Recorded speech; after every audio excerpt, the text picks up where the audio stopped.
Hello students, welcome to university academy YouTube channel. आज हम लोग the notion of a frequency response and its relation to the impulse response discuss करेंगे।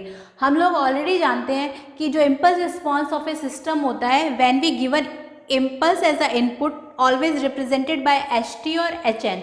H T जो होता है वो टाइम डोमेन में होता है और एच एन जो है वो आपका डिस्क्रीट डोमेन में होता है। तो हम ये कह सकते हैं कि अगर सपोज हमारे पास कोई इम्पल्स रिस्पॉन्स है एच टी और उस पर हम कोई इनपुट दे रहे हैं एक्स टी, तो हमें वहाँ पर आउटपुट मिल रहा है Y T.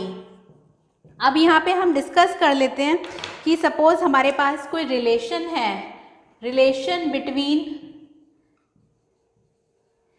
Input, output and impulse response.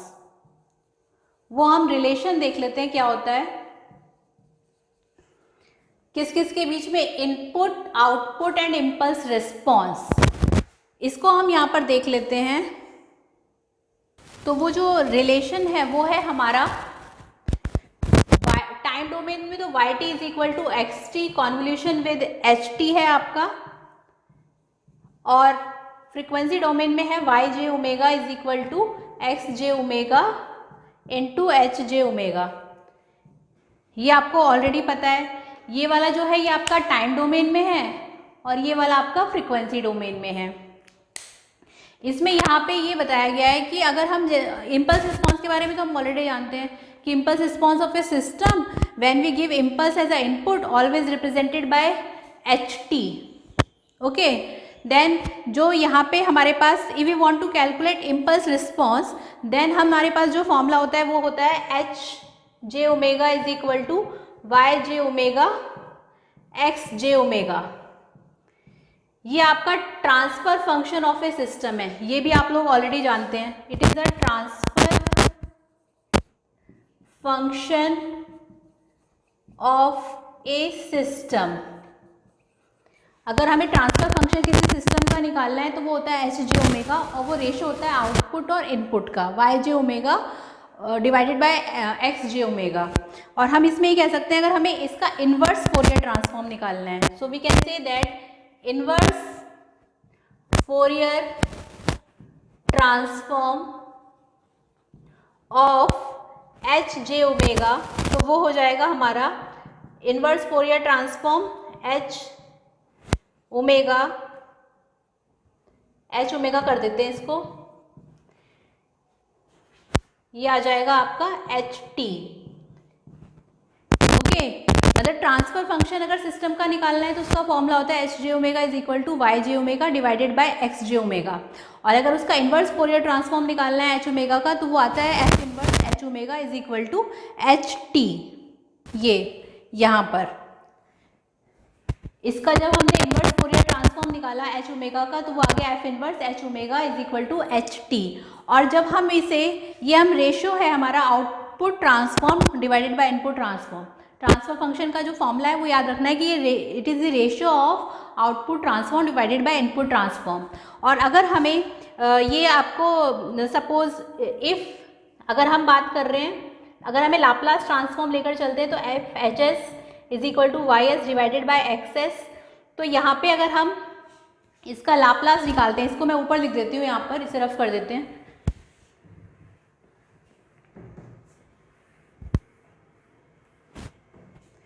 If h s is equal to y s divided by x s, तो हमें जब इसका लाप्लास निकालना है तो जाहिर सी बात है वो आएगा आपका एच टी। एल इन्वर्स कर देंगे, एल इन्वर्स कर कर वो इसका ये इस तरीके से आ जाएगा, ये आ गया आपका एच टी। ओके, इसे रफ कर देते हैं।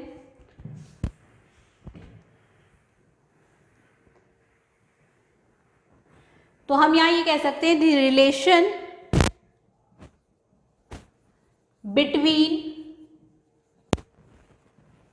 Input and output, the relation between the impulse response ले लेते हैं, between the impulse response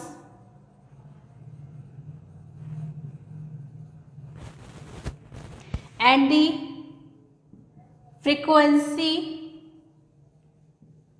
response is one of the foundation of signal processing. तो ये बहुत अच्छा पॉइंट है, ये पॉइंट आपको याद रखना है सिग्नल प्रोसेसिंग के लिए कि the relation between the impulse response and the frequency response is one of the foundation of signal processing. अब इसमें कंटिन्यूस टाइम और डिस्क्रीट टाइम में भी देख लेते हैं, सिर्फ कर देते हैं। ये सब हम ऑलरेडी डिस्कस कर चुके हैं, लेकिन ये अलग से क्योंकि टॉपिक आ गया है तो ये मैं किस तरीके से आपके पास एग्जाम में आएगा और आपको कैसे उसको स्टेप बाय स्टेप लिखना है वो यहाँ बताया जा रहा है। तो अगर हम कंटिन्यूस टाइम की बात करते हैं तब आपको yt जो है वो आप लिख सकते हैं x convolution with h t is equal to integration minus infinity to infinity x of tau h t minus tau d tau. ये तो है आपका कंटिन्यूस टाइम के लिए। और अगर हम इसे डिस्क्रीट टाइम में लिख रहे हैं तो ये आएगा आपका इस तरह, जहाँ जहाँ आपका t है वहाँ वहाँ आपका n आ जाएगा। तो यहाँ पे आएगा आपका y n is equal to x convolution with h n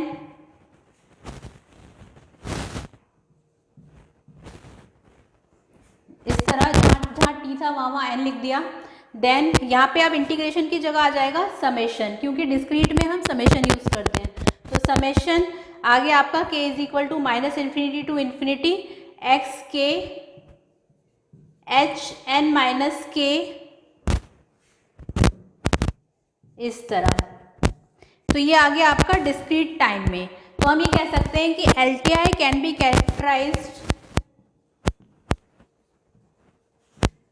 characterized by its unit sample impulse response।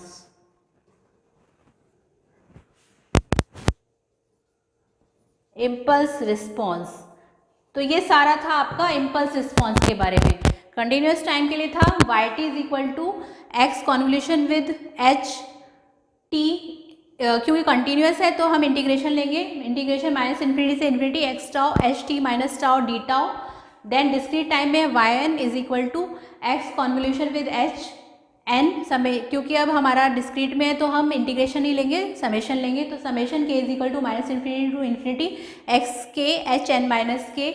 और यहाँ पे LTI जो है आपका LTI can be characterized by its unit sample impulse response. अब हम फ्रीक्वेंसी रिस्पॉन्स देख लेते हैं इसमें, तो इसे रफ कर देते हैं।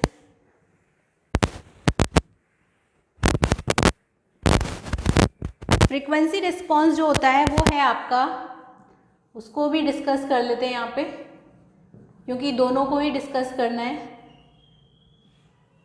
देन नेक्स्ट है हमारा फ्रीक्वेंसी रिस्पॉन्स। फ्रीक्वेंसी रिस्पॉन्स में क्या होता है, many system naturally described by their response to sinusoid, example audio system. So we can say that कि ज़्यादातर जो आपके सिस्टम्स होते हैं वो नेचुरली डिस्क्राइब होते हैं by their response to sinusoid. उसका एग्जाम्पल है आपका ऑडियो सिग्नल। तो हम ये भी कह सकते हैं कि if the input to linear time invariant system is an eternal sinusoid, then the output is also an eternal sinusoid.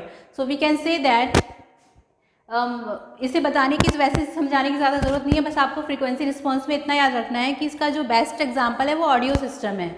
तो if the input to linear time invariant system is an eternal sinusoid then the output is also an eternal sinusoid. और हम ये कह सकते हैं कि same frequency होगी उसमें आपका, लेकिन साथ में पॉसिबली डिफरेंट एम्पलीट्यूड हो सकता है,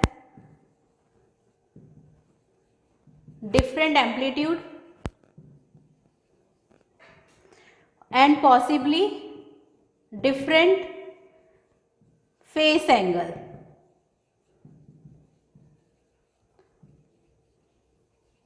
मतलब आपको ये याद रखना है कि इसमें सेम फ्रीक्वेंसी होगी, possibly different amplitude and the possibly different face angle. किसमें, फ्रीक्वेंसी रिस्पॉन्स में। तो इसे यहाँ पर रफ कर देते हैं इस वाले पार्ट को, और इसमें एक प्लॉट देख लेते हैं।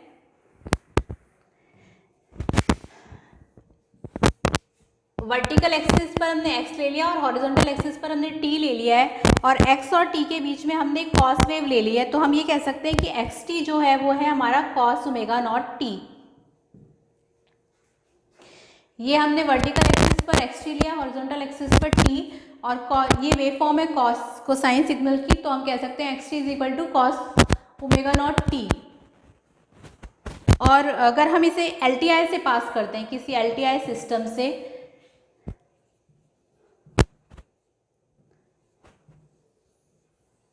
तो हमें जो आउटपुट है वो मिलेगा कुछ इस तरह से। आउटपुट अब YT आएगा और वो एक फेस एंगल के साथ शिफ्ट हो जाएगा। मतलब Fourier response is a plot of the magnitude m and angle phi as a function of frequency omega. तो हम ये कह सकते हैं कि YT जो है वो आएगा m cos omega t plus phi. ये आपको याद रखना है। इनपुट xt हमने कोई कोसाइन वेव दिया कॉस ओमेगा नॉट t, तो उसका जो आउटपुट आ रहा है वो आ रहा है आपका कोसाइन वेव ही आ रही है, like this. YT is equal to m cos omega t plus phi. यहाँ पे ये बताया कि frequency response is a plot of the magnitude m and angle phi as a function of frequency omega. अब यहाँ पे आपको ये याद रखना है, इसे रफ कर देते हैं,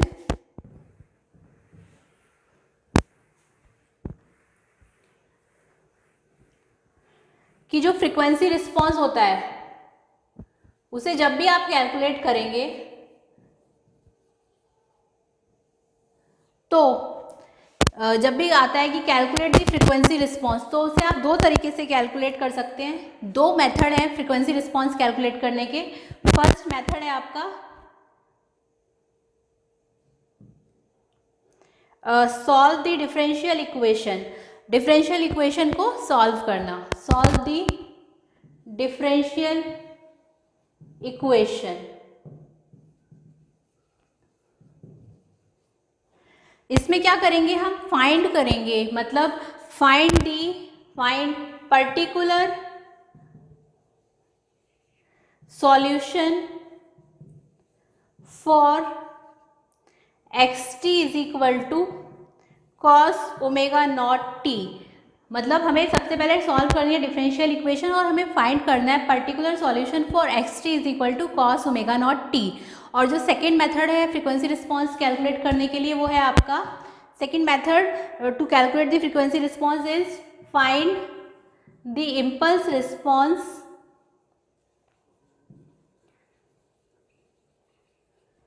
ऑफ सिस्टम। इसमें क्या करेंगे, हम कॉन्वोल्यूशन करेंगे, मतलब हम ये कह सकते हैं कि कॉन्वॉल्व विद xt, और xt क्या है हमारा, कॉस ओमेगा नॉट t। तो कॉन्वोल्यूशन करेंगे, we can say that convolve with xt is equal to cos omega naught t। तो ये हो गया आपका the notion of a frequency response and its relation to the impulse response, जिसमें हमने impulse response और फ्रीक्वेंसी रिस्पॉन्स को calculate करने का मेथड देखा। हालांकि हम इनके न्यूमेरिकल्स प्रीवियस क्लासेस में कर चुके हैं, बट ये आपका अलग से एक टॉपिक आ रहा है, तो इस टॉपिक को करना ज़रूरी था कि स्टेप बाय स्टेप कैसे हम इसका अगर डेरिवेशन आता है तो सॉल्व करेंगे। तो वो मैंने आपको बता दिया है। तब नेक्स्ट क्लास में हम आगे के टॉपिक करेंगे, तब तक आप इसे अच्छे से पढ़ें। और अगर कोई भी डाउट है तो आप कमेंट सेक्शन में जाके मुझे बता सकते हैं, और जो जितने भी इसके हैंड रिटन नोट्स हैं वो आप डिस्क्रिप्शन बॉक्स से डाउनलोड कर सकते हैं। नेक्स्ट क्लास में फिर हम आगे के टॉपिक को डिस्कस करेंगे। अगर आपको हमारा ये यूट्यूब चैनल पसंद आया तो इसे ज़्यादा से ज़्यादा लाइक, शेयर और सब्सक्राइब करें। Thank you.